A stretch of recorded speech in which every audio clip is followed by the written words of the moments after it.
মুভির শুরুতেই আমরা দেখি ভিন তার প্রতিপক্ষ ইয়ানের সাথে যুদ্ধ করছে। প্রথম রাউন্ডে ভিন তাকে এত জোরে মারে যে সবাই ভেবেছিল ভিনই জিতবে, কিন্তু ইয়ান যে কোনো মূল্যে জেতার জন্য কালো জাদুর আশ্রয় নেয়। নিজের ছেলেকে হাঁটতে দেখে ভিনের বাবা হ্যান বুঝতে পারেন তারই এক লোক ইয়ানকে কালো জাদু দিয়ে শক্তি যোগাচ্ছে। তিনি সময় নষ্ট না করে সেই লোককে আক্রমণ করেন এবং তাকে মারাত্মকভাবে মারধর করে কালো জাদুর সেই মন্ত্র ভেঙে দেন। ইয়ানের শক্তি কমে যাওয়ার সাথে সাথে ভিন তার সাহস ফিরে পায় এবং পূর্ণ শক্তিতে পাল্টা আক্রমণ করে ইয়ানকে পরাজিত করে অবশেষে ভিন লড়াইয়ে জয়ী হয়। লড়াইয়ের পর ভিন যখন তার প্রেমিকার সাথে কথা বলছিল তখন সে লক্ষ্য করে কালো স্যুট পরা কিছু অপরিচিত লোক তার বাবা হ্যানকে ঘিরে ধরেছে। হ্যানের কাছে একটা পবিত্র কবচ ছিল যার শক্তি যে কোনো কালো জাদু বা তার প্রভাব সহজেই নষ্ট করে দিতে পারত। সেন নামে একজন লোক হ্যানকে কবচটি বিক্রি করার প্রস্তাব দেয় এবং বিনিময়ে অনেক টাকা দিতে চায়, কিন্তু হ্যান তা প্রত্যাখ্যান করেন। সেন তাকে বলে, যদি এইটাই তোমার সিদ্ধান্ত হয় তবে ঠিক আছে, কিন্তু পরে আমাকে দোষ দিও না। এই বলে সে তাকে হত্যার হুমকি দিয়ে চলে যায়। সেদিন সন্ধ্যায় বাড়ি ফেরার পথে ভিন তার বাবাকে জিজ্ঞেস করে এই লোকগুলো কারা ছিল এবং কেন তারা তার কবচটি চাচ্ছিল। তার বাবা তাকে বলেন, মাঝে মধ্যে জীবনে শুধু শক্তি এবং বুদ্ধি যথেষ্ট নয়, কোনো কিছু অর্জন করতে হলে তোমার একটা তৃতীয় উপাদানের প্রয়োজন হয়। এসব বলার পর তারা যখন একটা নির্জন রাস্তা দিয়ে হাঁটছিলেন তখন একটা গাড়ি তাদের সামনে এসে থামে। তারা কিছু বুঝে ওঠার আগেই কিছু লোক গাড়ি থেকে নেমে হঠাৎ গুলি চালাতে শুরু করে। পরিস্থিতি নিয়ন্ত্রণের বাইরে যেতে দেখে ভিনের বাবা তাকে বাঁচাতে ধাক্কা দিয়ে সরিয়ে দেন।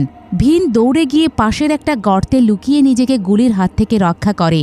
গুলি থামার সাথে সাথে লাল শার্ট পরা এক ব্যক্তি গাড়ি থেকে নেমে হ্যানকে গুলি করে তার কাছ থেকে কবচটি ছিনিয়ে নেন। সে কবচটি স্পর্শ করার সাথে সাথে তার শরীরের ট্যাটুগুলো নড়াচড়া করতে শুরু করে, যেন তার শরীর থেকে কোনো অভিশাপ উঠে যাচ্ছে। ভিন নিজের চোখে এসব দেখছিল, কিন্তু তার কিছুই করার ছিল না।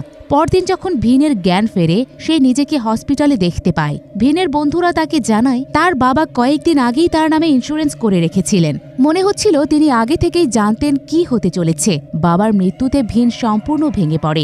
সেদিন সন্ধ্যায় বাড়ি ফিরে সে দেয়ালে তার বাবার ছবি দেখে আবেগপ্রবণ হয়ে পড়ে এবং তার বাবার পুরনো কথাগুলো মনে করে, যে কথাগুলো তিনি প্রায়ই বলতেন।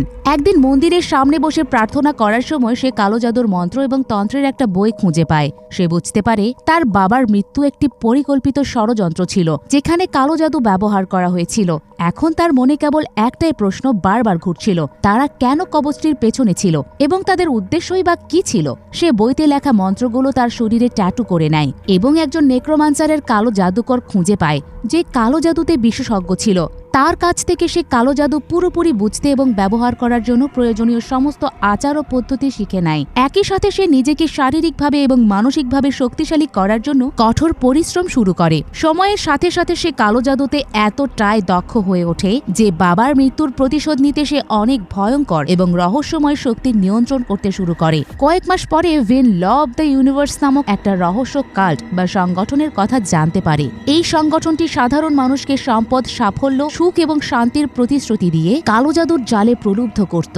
এটি আসলে একটা ব্যবসা ছিল যা নিরপরাধ জীবনকে কুসংস্কার এবং ভয়ের অন্ধকারে ঠেলে দিচ্ছিল।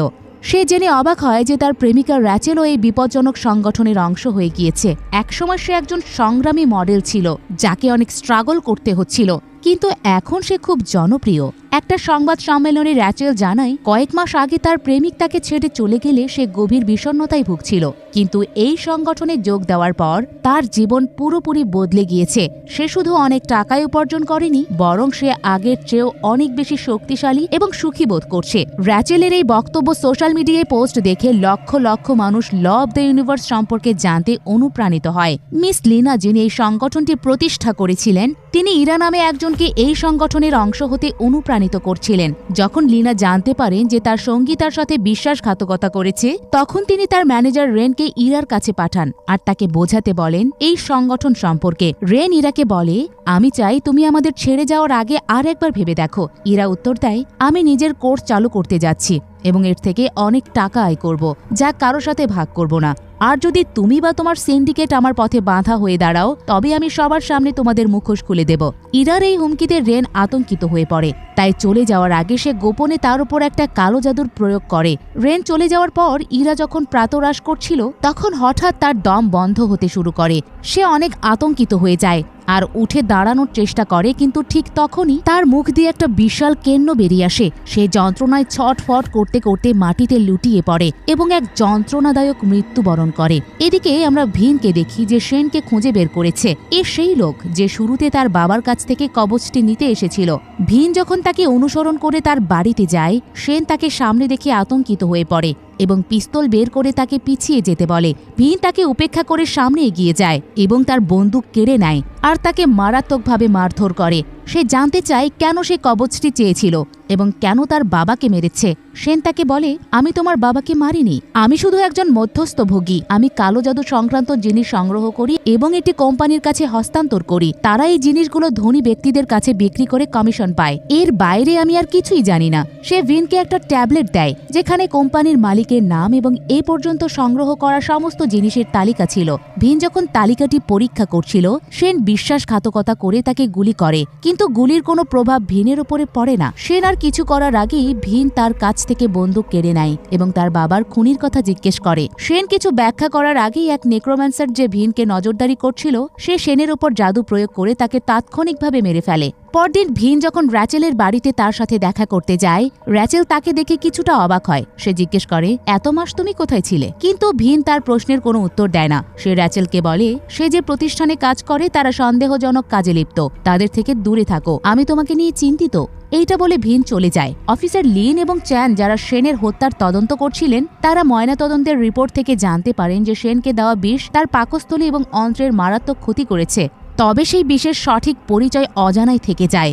এক ব্যক্তি তাদের কথোপকথন শুনে বলে, এই লোকটি কালো জাদুর কারণে মারা গেছে। যদি আপনারা এই কেস সমাধান করতে চান তবে আপনাদের একজন নেক্রোম্যান্সারের সাহায্য নিতে হবে। অফিসার লিন যখন কালো জাদু এবং গত কয়েক বছরে ঘটে যাওয়া কাল্ট মার্ডারগুলো নিয়ে গবেষণা করছিলেন, তখন তিনি একজন গোয়েন্দা সম্পর্কে জানতে পারেন যিনি নিজেও একজন নেক্রোম্যান্সার ছিলেন এবং 15 বছর আগে এই একই কাল্ট মার্ডারগুলোর তদন্ত করার সময় রহস্যজনকভাবে নিখোঁজ হয়ে যান। এরপর আমরা ভিনকে দেখি যে তার বন্ধুদের কাছ থেকে জানতে পারে লিনার কোম্পানি কালো জাদুর কাঠের পুতুল এবং কবজ অবৈধভাবে ইন্দোনেশিয়ায় রপ্তানি করার প্রস্তুতি নিচ্ছে। কোম্পানির মুখোশ খুলে দেওয়া এবং তাদের ক্ষতি করার জন্য এটি ভিনের কাছে একটা সুবর্ণ সুযোগ ছিল। সে একটা পরিকল্পনা করে আর রাতে গোপনে লিনার কারখানায় প্রবেশ করে যেখানে কালো জাদুর জিনিসপত্র মজুদ ছিল।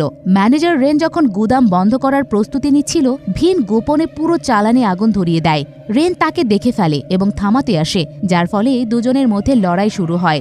রেন কালো জাদু ব্যবহার করে একটা বিপজ্জনক দানবকে ডেকে আনে এবং ভিনের ওপর লেলিয়ে দেয়। দানবের শক্তির কাছে নিজেকে দুর্বল মনে করে ভিনও কালো জাদুর আশ্রয় নেয় এবং দানবটিকে ধ্বংস করার জন্য একটা শক্তিশালী ড্রাগন ডেকে আনে। যখন ড্রাগনটি দানবটিকে পরাজিত করে, ভিন রেনকে আগুনের মধ্যে ধাক্কা দিয়ে ফেলে দেয় এবং কারখানা থেকে পালিয়ে যায়। ভিক্টর যখন কারখানায় আগুনের কথা জানতে পারে, সে সাথে সাথে লিনাকে জানায়। পরদিন লিনা এবং ভিক্টর হাসপাতালে রেনকে দেখতে যান। রেন লিনার খুব কাছের লোক ছিল, কিন্তু তার ব্যর্থতার কারণে লিনার লক্ষ লক্ষ টাকার ক্ষতি হয়েছে। তাই লিনা ভিক্টরকে বলে রেনকে মেরে ফেলার জন্য। এদিকে আমরা ভিনকে দেখি যে তার বন্ধুদের সাথে একটা ক্লাবে উদযাপন করতে এসেছে। যখন তার বন্ধু টাও তাদের জন্য নুডলস কিনতে যায়, তখন পাই ভিনকে বলে, তুমি কেন এই ব্যাপারটি পুলিশের উপর ছেড়ে দিচ্ছ না? পাই কথা শেষ করার আগেই লিনার লোকজন সেখানে পৌঁছায় এবং তাদের ওপর গুলি চালায়। এই আকস্মিক আক্রমণে পাই ঘটনাস্থলেই মারা যায়। তারা ভিনকেও মারার চেষ্টা করে, কিন্তু সে কোনোভাবে পালিয়ে যেতে সক্ষম হয়। টাও যখন নুডলস নিয়ে ক্লাবে ফেরে সে দেখে পাই মারা গেছে। ভিন দূরে দাঁড়িয়ে সবকিছু দেখছিল, কিন্তু আপ্রাণ চেষ্টা থাকা সত্ত্বেও কিছুই করতে পারছিল না। পরদিন ভিক্টর যখন অন্যান্য অফিসারদের সাথে কেসটি বোঝার চেষ্টা করছিল, সে বলে, আমরা সিসিটিভি ফুটেজে ভিনকে বেশ কয়েকবার কোম্পানির আশেপাশে ঘুরতে দেখেছি। আমার মনে হয় এই কেসটি তার বাবার মৃত্যুর সাথে জড়িত। এইসব খুনের পেছনে তার হাত থাকতে পারে, তাই তাকে আমরা এভাবে ছেড়ে দিতে পারি না। আজ রাতে আমাদের একটা পার্টি আছে এবং আমি নিশ্চিত সে সেখানে আসবে। সে কমিশনারের উপর চাপ সৃষ্টি করে যাতে ভিনকে দ্রুত গ্রেফতার করা হয়। সেদিন সন্ধ্যায় লিনা যখন তার ধনী বন্ধুদের সাথে পার্টি উপভোগ করছিলেন, তখন চ্যান এবং অন্যান্য পুলিশ অফিসাররা ভিনকে গ্রেফতার করার জন্য অবস্থান নেন। কিছুক্ষণ পরে ভিন পার্টিতে পৌঁছায় এবং কালো জাদু ব্যবহার করে মুহূর্তের জন্য সময়কে থামিয়ে দেয়। আর সে লিনাকে জিজ্ঞেস করে, কেন তুমি আমার বাবাকে মেরেছ? লিনা অবাক হয়ে উত্তর দেয়, আমি কাউকে মারিনি। লিনার সাথে কথা বলার সময় ভিক্টর লিনার জাদু ভেঙে দেয় এবং অন্য অফিসারদের সতর্ক করে দেয়। লিনার কাছে ভিনকে দেখে তারা তার উপর গুলি চালায়। ভিন যখন পালাচ্ছিল, তখন এক অফিসার তাকে গুলি করে, কিন্তু গুলির কোনো প্রভাব তার উপর পড়ে না। চ্যান ভিনকে তাড়া করে বন্দুকের মুখে তাক করে ফেলে, তবে এবারও ভিন পালিয়ে যায়। লিনা যখন সেখানে পৌঁছায়, যায় সে দেখে চ্যান গুরুতর অবস্থায় পড়ে আছে। হসপিটালে ভর্তি হওয়ার পর চ্যান লিনকে একটা চাবির কথা বলে এবং তারপরই তার মৃত্যু ঘটে। চ্যানের লকার খুলে লিন ক্যাপ্টেন ইথি নামের এক নেক্রোম্যান্সারের একটা ফাইল পায়। তদন্ত করে সে জানতে পারে ইথি এবং চ্যান আপন ভাই ছিল এবং ইথি বর্তমানে ব্যাংককের একটা কারাগারে বন্দী। লিন বিশ্বাস করে যে কোনো কালো জাদুর মাধ্যমে করা এই খুনের ঘটনাগুলো বন্ধ করতে ইথি তাকে সাহায্য করবে, তাই সে তার সাথে দেখা করতে কারাগারে যায়। লিন ইথিকে বলে, তোমার ভাই চ্যান আর বেঁচে নেই। মারা যাওয়ার আগে সে আমাকে তোমার কথা বলেছিল, কারণ সে নিশ্চিত ছিল যে তুমি আমাকে সাহায্য করবে। সে চ্যানের কাছে পাওয়া একটা চিরকুট বের করে। ইথি দ্রুত সেটি কেড়ে নেয় এবং লিনকে হিপনোটাইজ করে দেয়ালে আঁকা জাদু মন্ত্রগুলো মুছে ফেলে এবং কারাগার থেকে পালিয়ে যায়। সে বাইরের পৃথিবীর সাথে নিজেকে মানিয়ে নেয় যাতে তার ভাইয়ের খুনিদের ওপর প্রতিশোধ নিতে পারে। এরপর আমরা ভিনকে দেখি যে পুলিশের হাত থেকে লুকিয়ে লুকিয়ে আছে। সে যখন মেট্রো স্টেশনে তার বান্ধবীর জন্য অপেক্ষা করছিল তখন লিনার লোকেরা তাকে ঘিরে ফেলে আর আক্রমণ করে বসে। ভিন আপ্রাণ চেষ্টা করে তাদের হাত থেকে বাঁচার জন্য, কিন্তু বেশিক্ষণ টিকে থাকতে পারছিল না। তারা তাকে মেরে ফেলার আগে সে কালো জাদু ব্যবহার করে তাদের ধ্বংস করে দেয়। ভিন যখন উঠে দাঁড়ানোর চেষ্টা করছিল তখন হঠাৎ ইথি তার সামনে হাজির হয়। ভিন ভেবেছিল ইথি তাকে মারতে এসেছে, তাই সে তার উপর কালো জাদু প্রয়োগ করে, কিন্তু তার জাদু ইথির ওপর কোনো কাজই করে না। শেষ চেষ্টা হিসেবে ভিন তার ড্রাগনকে ডেকে আনে, কিন্তু ড্রাগনটি ইথির উপস্থিতি দেখে ভয় পেয়ে পিছিয়ে যায়। ভিন বুঝতে পারে এটি আর কাজ করবে না। সে শারীরিকভাবে লড়াইয়ের মাধ্যমে ইথিকে হারানোর চেষ্টা করে, তবে ইথি দ্রুত তাকে কাবু করে ফেলে এবং তাকে নিজের নিয়ন্ত্রণে নিয়ে আসে। কালো জাদু ব্যবহার করে সে ভিনের মন পড়ে ফেলে এবং জানতে পারে যে ভিন চ্যানকে মারেনি। এটি জানার পর ইথি ভিনকে ছেড়ে দিয়ে কিছু না বলেই চলে যায়। সেই রাতে লিনা যখন ঘুমানোর প্রস্তুতি নিচ্ছিল ইথি তার স্বপ্নে আসে এবং চ্যান সম্পর্কে জিজ্ঞেস করে। লিনা বলে সে কোনো চ্যানকে চেনে না এবং সে কাউকে মারেওনি, কিন্তু ইথি রাগান্বিত হয়ে বলে, তোমরা শুধু নিজেদের ইচ্ছে পূরণ করার জন্যই বেঁচে আছো। তোমরা অনেক মানুষের স্বপ্ন গিলে ফেলেছ, এখন এর জন্য অবশ্যই সাজা পাবে।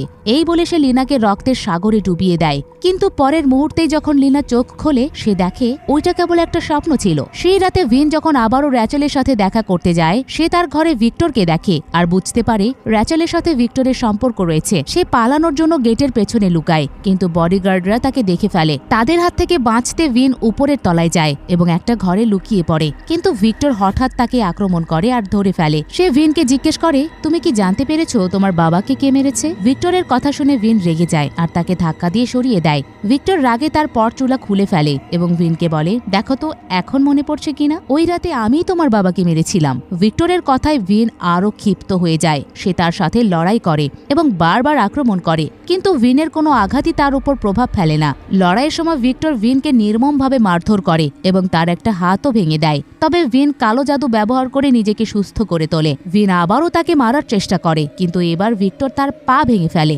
প্রতিবার ভিন নিজেকে সুস্থ করে লড়াই করার চেষ্টা করে আর প্রতিবারই সে আরো বেশি আহত হয়। কখনো হাড় ভেঙে যায়, কখনো শরীরের কোনো অংশ মারাত্মকভাবে জখম হয়। ভিন এখন বুঝতে পারে ভিক্টরকে হারানোর জন্য ড্রাগনকে ডাকতে হবে। ভিক্টর তাকে শেষ করে দেওয়ার আগেই সে জাদু দিয়ে তার ড্রাগনকে ডেকে আনে আর ভিক্টরের উপর লেলিয়ে দেয়। নিজেকে বাঁচাতে ভিক্টর তার নিজস্ব দানবকে ছেড়ে দেয়। ভিক্টর তাদের দুজনকে মারার আগেই ভিন সেখান থেকে পালিয়ে যায়। ভিন যখন যন্ত্রণায় রাস্তায় পড়ে ছটফট করছিল তখন ইথি তার কাছে আসে আর কালো জাদু দিয়ে তাকে সুস্থ করে কোনো কথা না বলেই চলে যায়। এরপর আমরা ভিক্টর এবং লিনাকে দেখি, যারা গত কয়েকদিনে ঘটে যাওয়া খুনগুলো নিয়ে আলোচনা করছিল। লিনা ভিক্টরকে জিজ্ঞেস করে, তুমি কি ইন্সপেক্টর চ্যানের মতো কাউকে চেনো? ভিক্টর উত্তর দেয়, না, আমি তেমন কাউকে চিনি না। লিনা বলে, কিছু একটা ভুল হচ্ছে। এই কোম্পানির উপর বড় বিপদ ঘনিয়ে আসছে। এই বিপর্যয় এড়াতে আমাকে দ্রুত একটা আচার পালন করতে হবে এবং আমার তোমার সাহায্য প্রয়োজন। সেই রাতে টাও যখন ভিনকে নিয়ে বাড়ি ফেরে লিন তাকে গ্রেফতার করার জন্য ঠিক সময় সেখানে পৌঁছায়। টাও অচেতন ভিনকে সোফায় শুইয়ে দেয় এবং তার জ্ঞান ফেরার অপেক্ষা করে। লিন তাকে বলে, তুমি কি জানো তোমার বন্ধু এই কেসের প্রধান সন্দেহভাজন? গত কয়েকদিনের প্রতিটি অপরাধ স্থলে সে উপস্থিত ছিল যেখানে তার থাকার কথা নয়। টাও তাকে বলে, ভিন কাউকে খুন করতেই পারে না, সে শুধু তার বাবার খুনিকে খোঁজার চেষ্টা করছে। পরদিন লিনা এবং তার কোম্পানির সাথে জড়িতদের তথ্য সংগ্রহ করতে অফিসে আসে। সে কমিশনারকে বলে, তদন্তে দেখা গেছে লিনার লোকেরা এই খুনের সাথে জড়িত। লিনা ইচ্ছাকৃতভাবে আমাদের বিভ্রান্ত করছে এবং ভিনকে খুনি প্রমাণ করে ফাঁসাতে চায় যাতে সে তার কোম্পানিকে বাঁচাতে পারে। কমিশনার লিনের রিপোর্ট পছন্দ করেন না। তিনি তাকে বের করে দেন এবং একটা নতুন রিপোর্ট তৈরি করতে বলেন। ডিউটি শেষ করে লিন যখন বক্সিং সেন্টারে আসে ভিন তাকে জিজ্ঞেস করে, তুমি কি আমাকে গ্রেফতার করতে এসেছো? লিন বলে, তুমি এখন কেবল একজন সন্দেহভাজন, তোমার বিরুদ্ধে কোনো অকাট্য প্রমাণ নেই, তাই আমি তোমাকে গ্রেফতার করতে পারি না। তারা কথা বলছিল ঠিক তখনই টাও সেখানে আসে। সে ভিনকে বলে, লিনা আগামীকাল একটা পার্টির আয়োজন করছে এবং সেখানে সবাই থাকবে। তোমার বাবার মৃত্যুর প্রতিশোধ নেওয়ার এইটাই একমাত্র সুযোগ। লিন ভিনকে আশ্বস্ত করে বলে, যদি তুমি ধরা পড়ো তবে চিরকাল কারাগারে থাকতে হবে। যদি সত্যি প্রতিশোধ নিতে চাও তবে আমরা একসাথে অন্য কোনো পথ খুঁজে বের করব। ভিন যখন এসব কথা ভাবছিল তখন সে একটা অদ্ভুত শব্দ শুনতে পায়। লাইটগুলো একে একে নিভতে শুরু করে। কেউ কিছু বোঝার আগেই অশুভ শক্তি টাওকে টেনে নিয়ে যায়। ভিন সাথে সাথে কালো জাদু ব্যবহার করে তাকে বাঁচানোর চেষ্টা করে, কিন্তু অনেক দেরি হয়ে গিয়েছিল। দানবগুলো টাওয়ের শরীর ছিঁড়ে ফেলে এবং তাকে নির্মমভাবে হত্যা করে। লিন এই ঘটনায় আতঙ্কিত হয়ে যায়। সে ভিনকে বলে, কেন তুমি এটা পুলিশের হাতে ছেড়ে দিচ্ছ না? ভিন বলে, আমরা সবাই এই খেলার গুটি মাত্র, আসল মাস্টার মাইন্ড অন্য কেউ। যদি আমরা কিছু না করি তবে আমাদেরও সবার মতো একই পরিণতি হবে। সেই রাতে লিনা যখন তার শিষ্যদের নিয়ে আচার পালন করছিল ঠিক তখনই ইথি সেখানে পৌঁছায়। লিনা কিছু বুঝে ওঠার আগেই ভিন এসে তার গলা চেপে ধরে এবং তাকে হাঁটু গেড়ে বসিয়ে দেয়। পরিস্থিতি খারাপ হতে দেখে ভিক্টর কালো জাদু ব্যবহার করে দানবদের ইথির উপর লেলিয়ে দেয়। লিনা ভিক্টরকে জিজ্ঞেস করে, তুমি কি করছো? এখানেই আমরা তার আসল উদ্দেশ্য জানতে পারি। ভিক্টর তাকে বলে, আজকে তুমি যে কোম্পানি চালাচ্ছ তা একসময় আমার বাবার ছিল, কিন্তু তোমার বিশ্বাসঘাতকতার কারণে তিনি ধ্বংস হয়ে গিয়েছিলেন। আমার আজও মনে আছে যেদিন আমার বাবা আমার মাকে মেরেছিলেন। আমি তোমার কাছে এই কোম্পানি চাচ্ছি না, কারণ এটি ইতিমধ্যেই আমার। দানবদের সাথে লড়াই করে ইথি লিনার কাছে পৌঁছানোর চেষ্টা করে, কিন্তু অনেক দেরি হয়ে যায়, কারণ ভিক্টর ইতিমধ্যেই তাকে পাথরে পরিণত করে মেরে ফেলেছে। ইথি ভিক্টরের সাথে লড়াই করে তাকে হারানোর আপ্রাণ চেষ্টা করে, তবে সে এতটাই শক্তিশালী যে ইথির কোনো আক্রমণ তার উপর কাজ করে না। লড়াইয়ের সময় ইথি অবশেষে ভিক্টরকে কাবু করে। সে ভিক্টরের উপর জাদু প্রয়োগ করে তার স্মৃতিতে প্রবেশ করে আর জানতে পারে ভিক্টরই চ্যানকে মেরেছিল। ভিক্টর তাকে বলে, শক্তিশালী হওয়ার জন্য তার ইথির প্রয়োজন ছিল না, বরং তার ভেতরের অন্ধকার জাদুর প্রয়োজন ছিল। এই বলে সে ইথির ভেতরের অন্ধকার জাদু শোষণ করতে শুরু করে। ইথিকে দুর্বল হতে দেখে ভিনো লড়াইয়ে ঝাঁপিয়ে পড়ে এবং তারা একসাথে ভিক্টরের সাথে লড়াই করে। নেক্রোম্যান্সারের শক্তি শোষণ করে ভিক্টর এতটাই শক্তিশালী হয়ে উঠেছে যে ইথি এবং ভিন দুজন মিলেও তার ক্ষতি করতে পারছিল না। পরিস্থিতি নিয়ন্ত্রণের বাইরে যেতে দেখে ভিন আবার ড্রাগনকে ডেকে আনে। সুযোগ বুঝে ইথি এবং ভিন ভিক্টরের দানবীয় ষাঁড়টিকে ধ্বংস করে দেয়। ড্রাগনের কবল থেকে মুক্ত হয়ে ভিক্টর ভিনকে আক্রমণ করে এবং তার শক্তি শোষণ করতে শুরু করে। ইতিমধ্যে লিন সেখানে পৌঁছায় এবং তার উপর একের পর এক গুলি চালায়, কিন্তু গুলির কোনো প্রভাব তার উপর পড়ে না। ভিক্টর লিনকে তুলে আছাড় দেয়, ফলে সে অজ্ঞান হয়ে যায়। এরপর ভিক্টর ভিনের প্রেমিকা র্যাচেলকে টেনে হিঁচড়ে সামনে নিয়ে আসে আর তার গলা চেপে ধরে। ভিন নিরুপায় হয়ে র্যাচেলের জীবন ভিক্ষা চায়, কিন্তু ভিক্টর এখন এতটাই নিষ্ঠুর যে কারো কথা না শুনে র্যাচেলের ঘাড় মোটকে তাকে মেরে ফেলে। র্যাচেলের মৃত্যু ভিনকে স্তব্ধ করে দেয়। সে কি করবে কিছুই বুঝতে পারছিল না। তার শক্তি যে ফুরিয়ে আসছে সেদিক খেয়াল না করে সে পাগলের মতো লড়াই করতে থাকে। ইথি জানতো যে ভিন এভাবে কখনোই তাকে হারাতে পারবে না, তাই তার অবশিষ্ট শক্তি ব্যবহার করে সে ভিক্টরের মৃত দানবদের ছাইগুলোকে পাথরে রূপান্তরিত করে। ভিক্টর যখন ভিনের বাকি শক্তিগুলো শোষণ করছিল তখন হঠাৎ পুলিশ চলে আসে এবং ভিক্টর পালিয়ে যায়। এই ঘটনার পর পুলিশ ভিনকে দোষী সাব্যস্ত করে গ্রেফতার করে এবং তাকে যাবজ্জীবন কারাদণ্ড দেওয়া হয়। এদিকে লিনার মৃত্যুর পর ভিক্টর কোম্পানির নতুন মালিক হয়। তার দানবীয় শক্তির মাধ্যমে সে দেশের অর্ধেক যুব সমাজকে বশীভূত করে ফেলে। তার শক্তি এখন এতটাই বেড়েছে যে সে দূর থেকে যে কোনো বিরোধীকে অনায়াসে সরিয়ে দিতে পারে। লিন জানতো যে ভিক্টরকে দ্রুত না থামালে সে দেশের জন্য এক বিরাট হুমকি হয়ে দাঁড়াবে। সে ভিনের সাথে দেখা করতে সেই কারাগারে যায় যেখানে তাকে জাদু মন্ত্র দিয়ে বন্দী করে রাখা হয়েছিল। লিন চতুরতার সাথে তাকে ইথির দেওয়া একটা জাদুকরি পাথর দিয়ে আসে।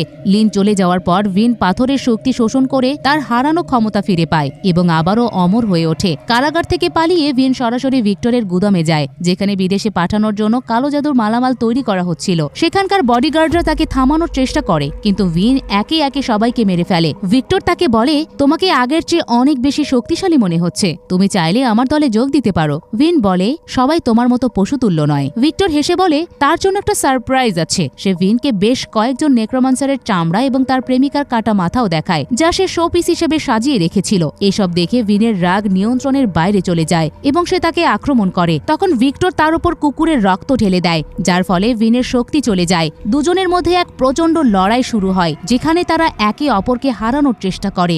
ভিন তার সব শক্তি দিয়ে লড়াই করে এবং এবার সে ভিক্টরকে পালানোর কোনো সুযোগ দেয় না। সে কাঁচের টুকরো দিয়ে ভিক্টরের বুক চিরে দেওয়ার চেষ্টা করে, কিন্তু ঠিক সেই মুহূর্তেই ভিক্টর তার শক্তি শোষণ করতে শুরু করে। ভিন প্রায় মৃত্যুর কাছাকাছি পৌঁছে যায়, কিন্তু তার শেষ মুহূর্তে তার সমস্ত শক্তি সে কাঁচের টুকরোতে প্রয়োগ করে আর ভিক্টরের বুকে সরাসরি গেঁথে দেয়। সে বারবার আঘাত করতে থাকে এবং অবশেষে ভিক্টরের মুখে একটা জাদুকরি বীজ ঢুকিয়ে দেয়। বীজটি ভিক্টরের শরীরে প্রবেশের সাথে সাথেই দ্রুত বাড়তে শুরু শুরু করে এবং তার শরীরকে চিরে ফেলে, যার ফলে ভিক্টরের অত্যন্ত যন্ত্রণাদায়ক মৃত্যু হয়। পরদিন যখন কমিশনার ভিক্টরের মৃত্যুর খবর পান, তিনি লিনকে বলেন, তুমি জানতে যে ভিন একজন খুনি, তাও তুমি তার সাথে দেখা করতে গিয়েছিলে। যদি তাকে কারাগারে না পাওয়া যায় তবে তোমাকে কঠোর শাস্তির মুখোমুখি হতে হবে। কিন্তু তিনি যখন জেলের দরজা খোলেন, ভিনকে ভেতরেই পাওয়া যায়, যা দেখে কমিশনার হতবাক হয়ে যায়। ভিন ভিক্টরকে হত্যা করে এখন আরো বেশি শক্তিশালী হয়ে উঠেছে। এদিকে আমরা ইথিকে দেখি যে একটা ট্রেনে ভ্রমণ করছে, তখন হঠাৎ এক ব্যক্তি তাকে আক্রমণ করে, আর এর সাথেই গল্পের মুভিটি শেষ হয়ে যায়।